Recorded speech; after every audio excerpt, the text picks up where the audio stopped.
who's ready to make some French country farmhouse decor for the kitchen?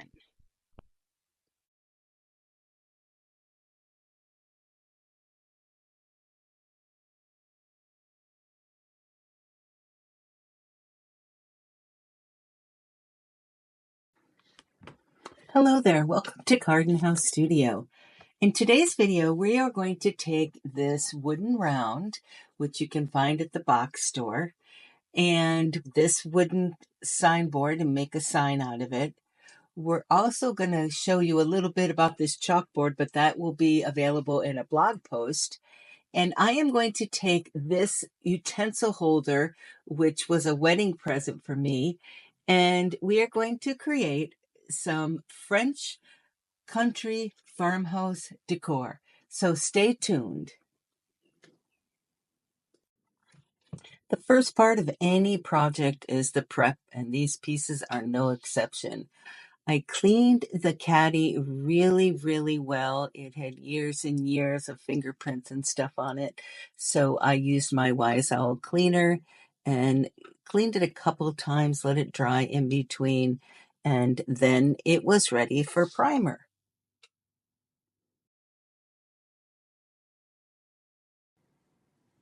I'm planning on turning this chalkboard into a menu board, and I want to make it look like old world, vintage, crusty, just use lots of different products to create the effect of an old grungy chalkboard that has seen better days. I'm just going to scuff sand this little caddy just to get rid of the gloss. After 40 years, it doesn't really have a lot of gloss, but these pieces that were made out of thick pine are great to work with, and this piece is no exception. It's amazingly well built, and also once you paint these and you distress back the edges, they come out really nice.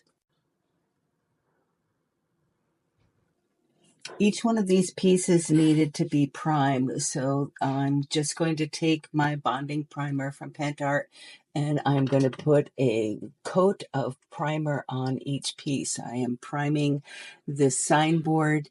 It is actually 23 inches by 5.5, and when we purchased it for another project but didn't end up using it, so I've had it for a little bit. I think I paid about $6 for it, so it is definitely an economical purchase. And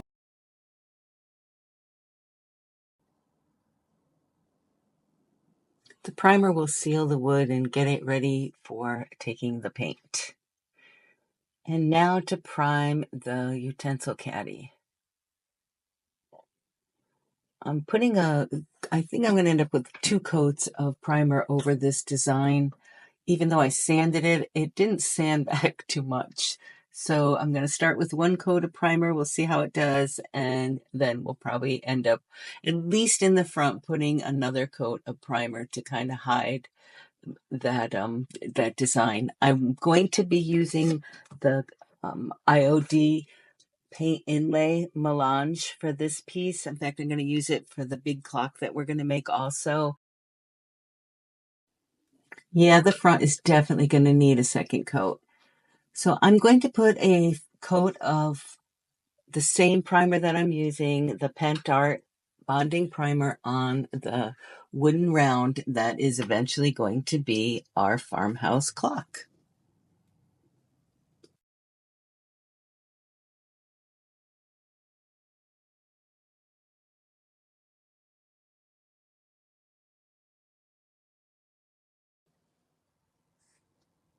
Before I go any further, here's a sneak peek of what everything is going to look like after we are finished upcycling and making it into home decor. I'm going to be using chalk synthesis paint from Wise Owl for both of these, all 3 of these projects. I find it works really well because I'm going to be doing some stamping, and it also is one of my go-tos for when I am using paint inlays. So 1 coat on this piece and probably 2 coats on the caddy and maybe 2 coats on the round, which we're going to end up using for the clock.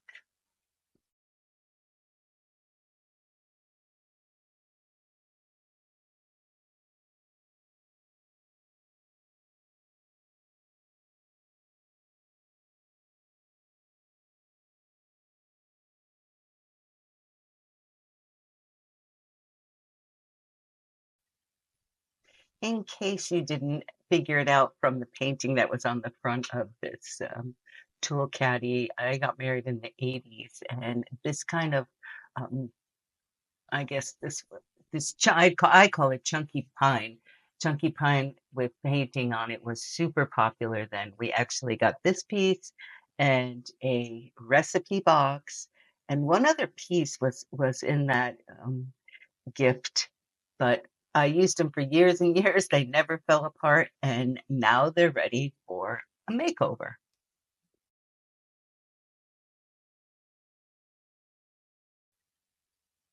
For this little signboard, I am going to write out Bon Appetit. And before I do that, I want to make the background seem like it is a black and white toile. So to do that, I am using a flower, one of the flowers from La Campagne stamp from IOD, and I am just putting the flowers evenly spaced so they look like a pattern along the top and the bottom.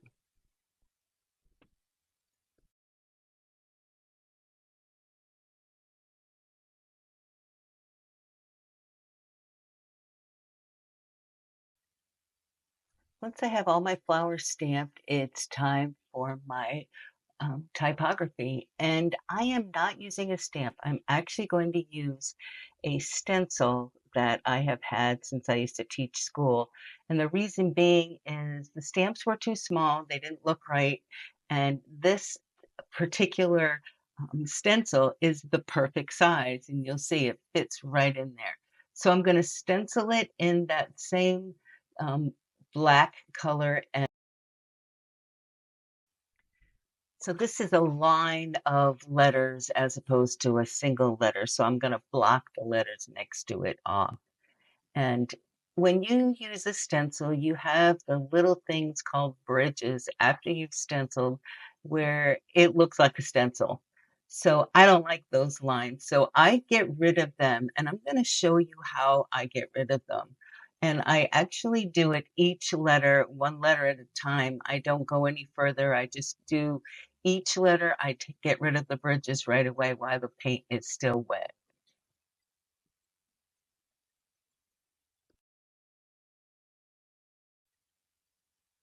What I do is I outline first, and then I kind of do the same kind of pouncing that you do when you stencil with my other little tiny brush inside where I filled in the bridges. And that way I'm using the same technique and the chances of it looking the same are greater. So that's what I do. I don't like those bridges. I want it to look freehand if possible, but I at least want it to look like it wasn't stenciled.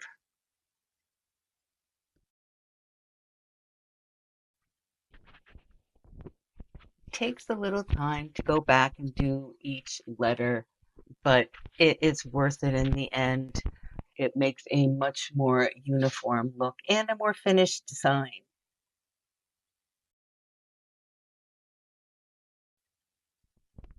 I'm going to finish this sign off with a crackled top. I'm going to crackle the whole top, and then I'm going to use a wax to kind of age it a little bit.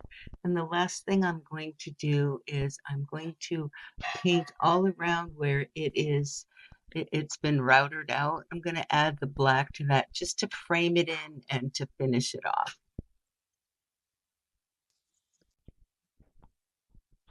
I'm planning to use this sign in my kitchen, and it says, "Enjoy your meal."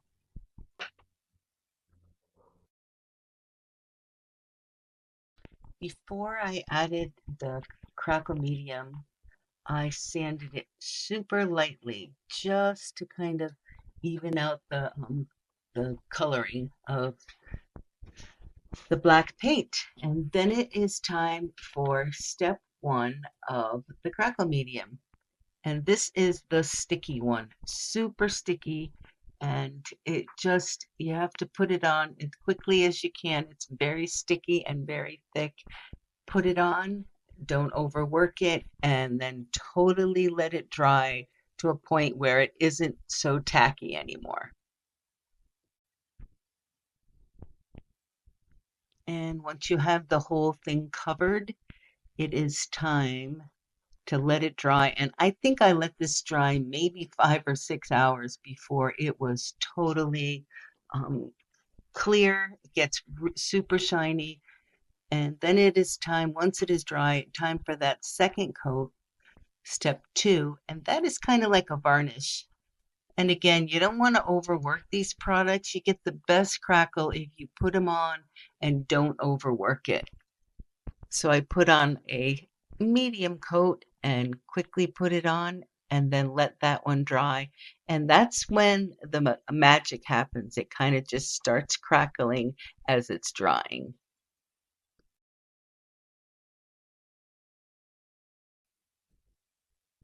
Once it was all dried, it was time to put some wax to the wax just really brings out the cracks. So I am actually starting with a white wax and I put white wax over the whole thing and you probably can't see it really well, but it really made those letters stand out. So first I put a white wax on and once I had the whole thing white wax, wiped it back a little bit.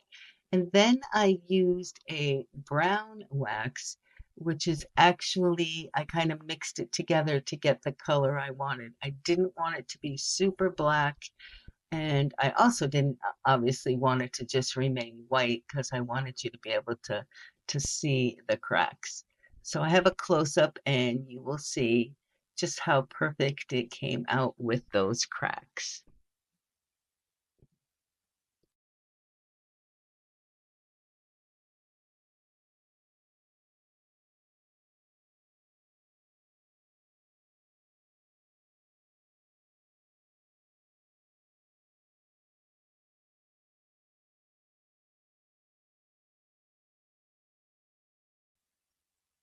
The final step for the sign was to paint the routed edge. I painted it black and it just added the finishing touch and then it is totally done.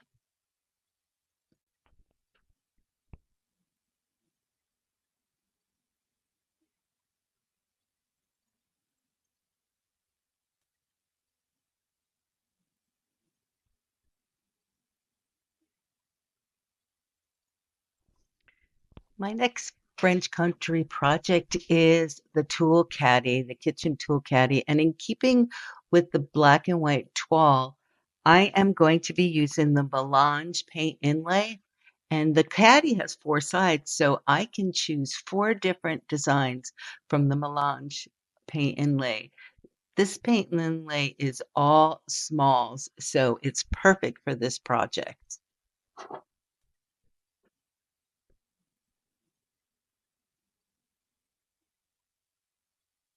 So starting with the front, I am going to put on a coat of Wise Owl chalk synthesis paint, and then I am going to embed the design right into the paint or inlay it into the paint.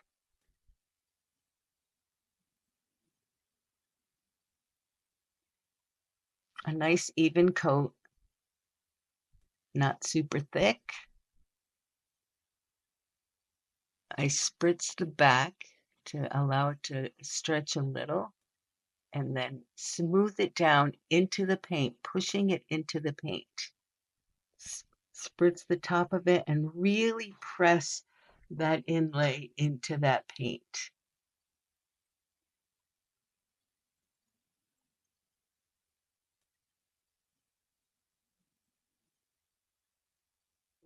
And once I have the inlay into the paint, I let it thoroughly dry.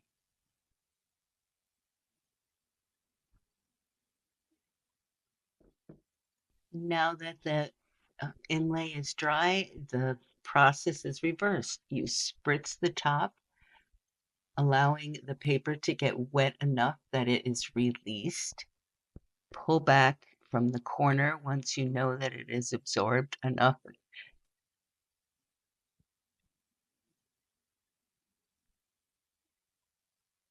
And your design is all set.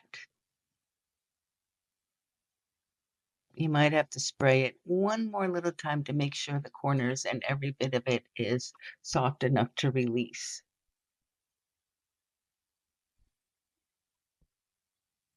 And here comes the pomegranates.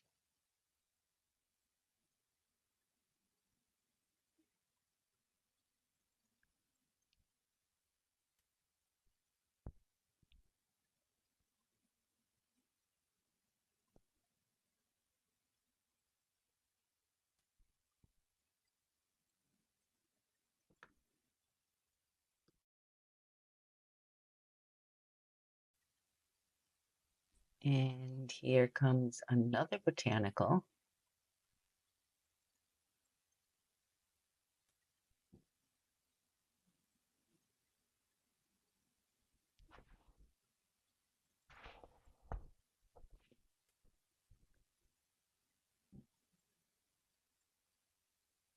The third floral.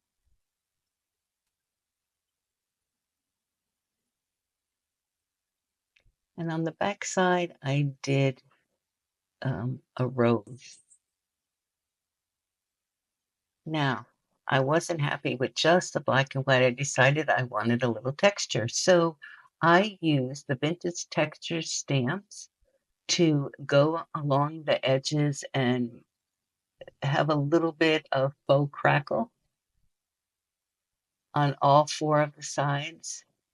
Just added a little more interest.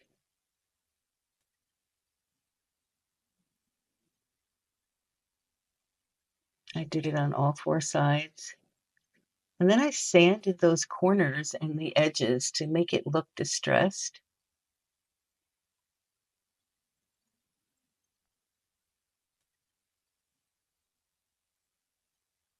Wipe back the sanding because I know I have to put a top coat on it and I do not want dust in my top coat.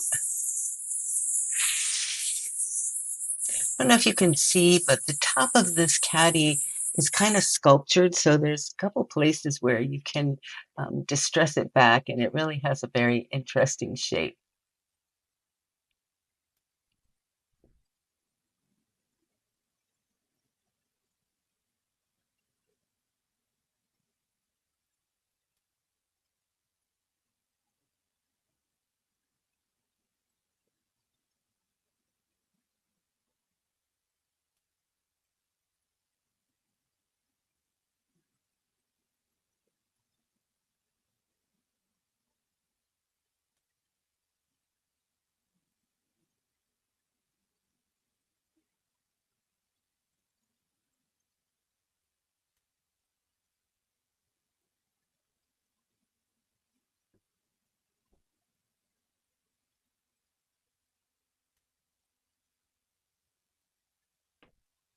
It looks like I might be sanding off the paint inlay, but I'm not. It's on an angle. I'm just getting those edges. I didn't sand off any of or distress anywhere where the inlay had been.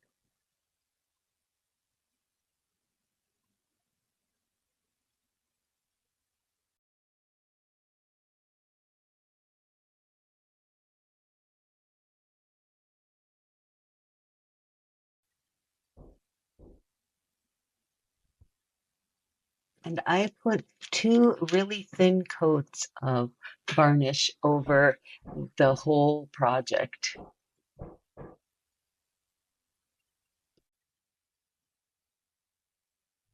I didn't have any smearing at all. No smudging, no smearing, two thin coats of varnish, and it was perfect. I knew I was going to need to be able to wash this because it's a kitchen item, so I wanted to make sure I had the two coats of protection.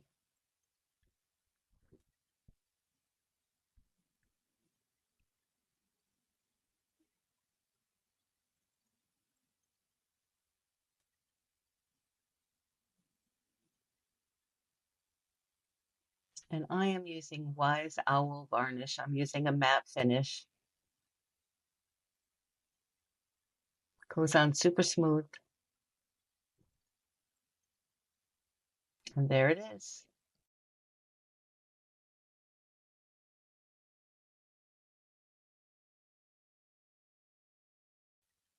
My final project is this 24-inch huge French Country Farmhouse clock. And again, I am using the melange paint inlay, one of the bigger pieces for the center. And the clock already had a coat of primer and a coat of paint, and then I am putting another coat of chalk paint, chalk synthesis paint, laying again, pushing the inlay in to the paint. And I did this half at a time, and I think if I were to do it again, I wouldn't have done it that way, because when it was all over, I did notice there was a couple big wrinkles, which I didn't notice as I was doing it. So I would have just done it as one all at once. Live and learn.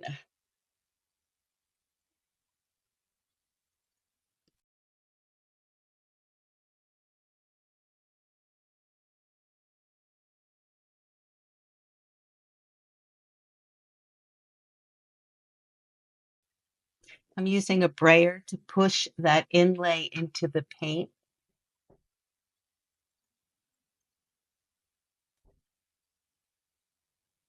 And again, I'm keeping with my black and white, the toile effect that I'm using for all of these kitchen pieces.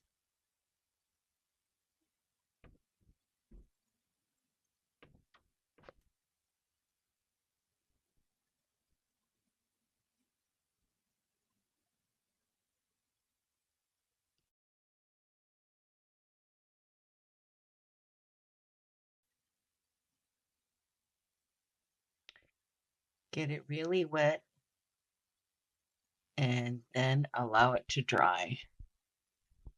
And when it's totally dry, you reverse the steps.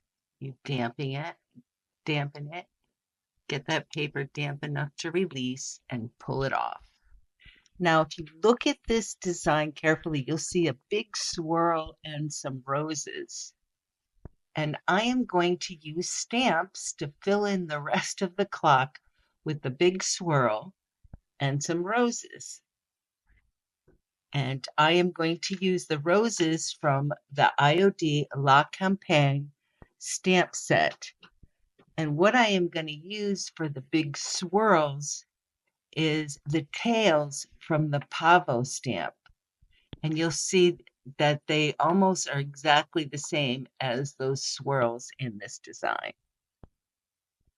So I'm using the same black ink because I wanted to still have that black and white effect. And the tail from the peacock, which is the pavo, is huge. So I'm going to stamp it up and there's a left side and a right side, and put it on either side of that rose and continue all the way up to the top.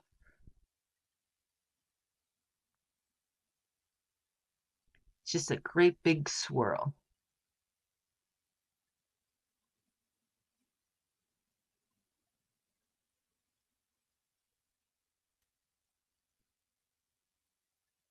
Now I want it to look like it's attached, so I kind of have it coming out of the rose and actually going off of the corner of the clock. The bottom one does.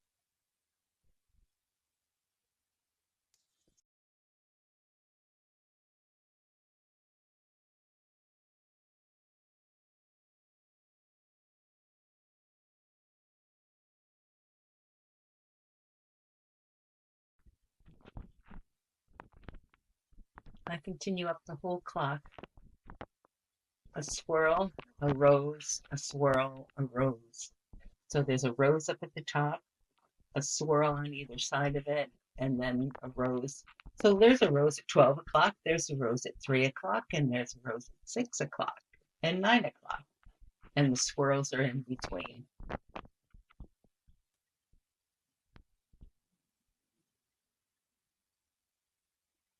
See how big that stamp is?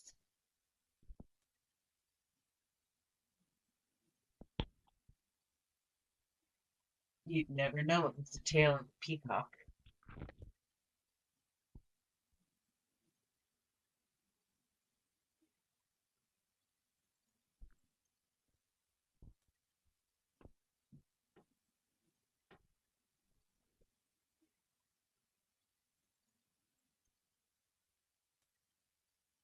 I do not have a left and a right size rose though, so I kind of have to just fudge it. And they're all going the same way.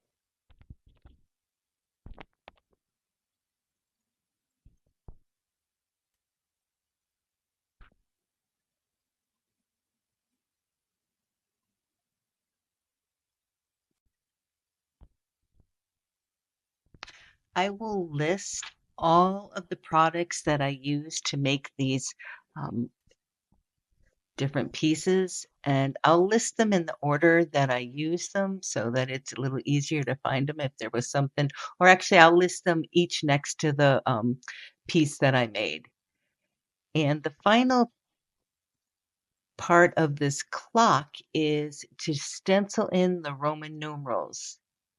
And once this ink dries, that's what I will be doing. I will stencil in the Roman numerals. And then the very last thing I do is put the hands on the clock. And again, I will list where I get the hands and the mechanism to make this 24-inch clock actually work.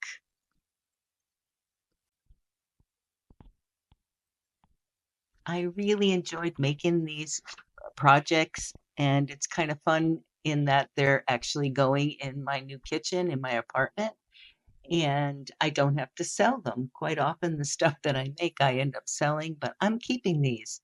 So that was super fun. And thank you so much for watching and being a part of Garden House Studio YouTube TV. I hope you enjoyed this video, learned something from it, maybe took something away, got inspired to make something similar.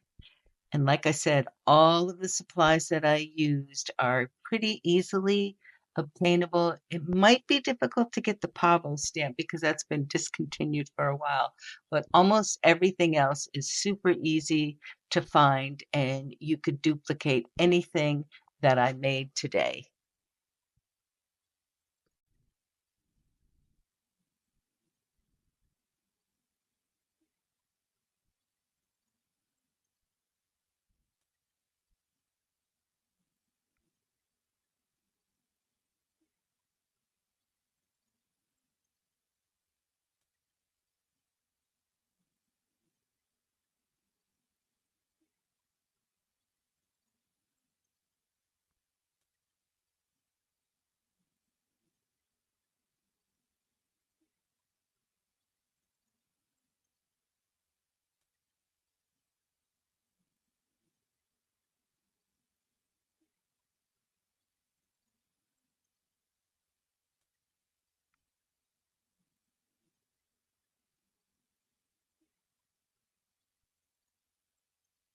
And the last little rose goes on, and the stamping of the clock is totally finished. I didn't realize that paisley was a big thing, and I think that swoosh almost looks like it's paisley. So let's finish this clock with some stenciling. This is a 24-inch clock stencil. Again, I'll list where I get these from. I'm using that same black color that I used on the other pieces. It's actually called Carbon. It's not quite black. It's a deep, deep gray.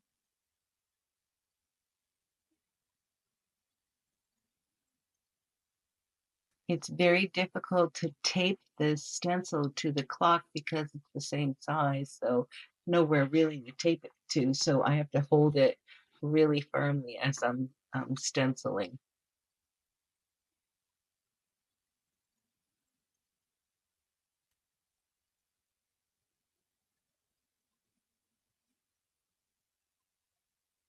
I've had several classes to make these clocks.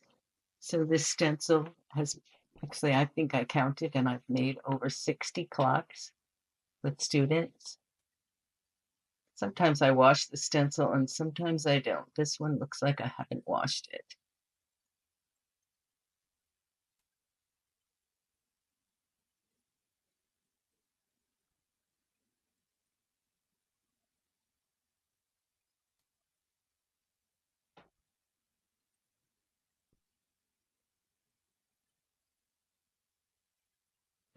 Get ready for the great reveal.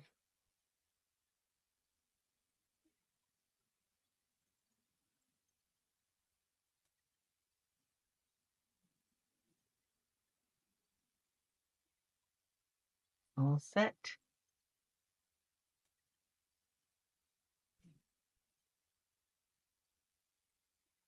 There's my clock without the hands.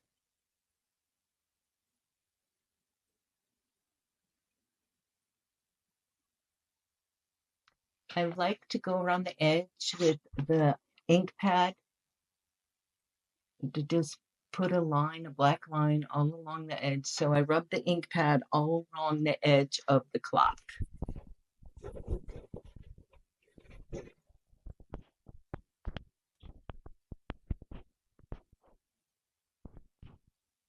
And after I've done that, then I put a top coat on. I use Lysol varnish.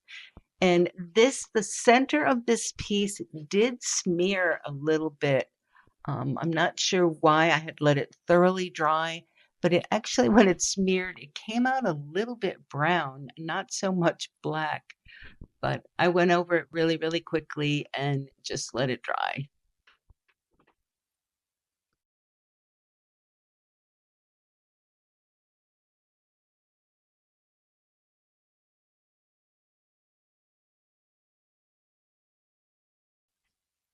I just did one coat of varnish on the clock because there's no way it's going to get any wear and tear standing up on the wall. So it is almost done. And I apologize that you couldn't see it all the time. It's hard to get a 24-inch clock in the camera and still see what I'm doing and me still be able to reach across the table and um, do the work. And I wanted you to get it up a little closer rather than have it look like it's so far away. There she is.